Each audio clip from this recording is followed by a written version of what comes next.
Well, it's all about that Venn diagram you and I have talked about many times before, Matt, where you have these two constituencies the Prime Minister has to worry about, his European counterparts and the Commission I'm standing in front of, and then separately Westminster and the Parliament there, where he doesn't have a majority. What's gone on over the last few days here in Brussels? Clearly very frantic negotiations between lawyers and diplomats on both sides. Not a huge amount of sleep for any of the sets involved in these discussions, trying to finally get a long, detailed legal text ready for European leaders when they arrive here later on this afternoon here in Brussels.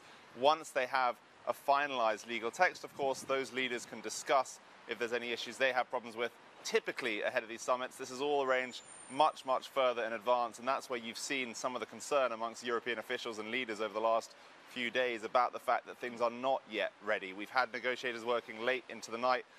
Once again, that thorny issue around Northern Ireland, the idea of the UK having a separate customs union from the rest of the European Union in law, and then in practice Northern Ireland being part of the European Customs Union, so that agri-food and some of the other goods involved in trade across that border aren't affected by Brexit. Some other issues, of course, around the consent mechanism by which that status quo remains in Northern Ireland. That then comes down to potentially objections from the DUP, that small Northern Irish party in the UK.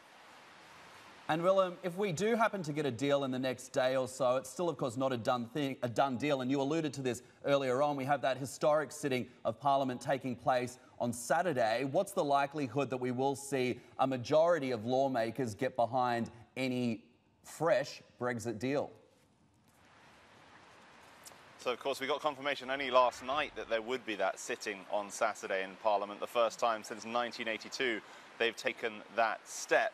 In terms of that DUP party I mentioned, there's 10 members inside the Westminster Parliament. They've been key in the past for the British Conservative Party to try and have a majority. They don't have that majority quite so easily now because of defections and some of the expulsions. And so you're going to face a real challenge for Boris Johnson, and this is very, very, very plain and clear, to try and get a majority in Parliament when you have all of the opposition lined up against him, alongside those 21 Conservatives that he has previously expelled, the 10 DUP who still seem to be on the fence, and then, of course, some members of his own party who still voice scepticism about whether this deal delivers what they want out of Brexit. Hey everybody, it's Hadley Gamble from our new CNBC Middle East Bureau in Abu Dhabi. Thanks for stopping by. Now, to watch more, you can try one of the videos that just popped up on your screen. And don't forget to subscribe.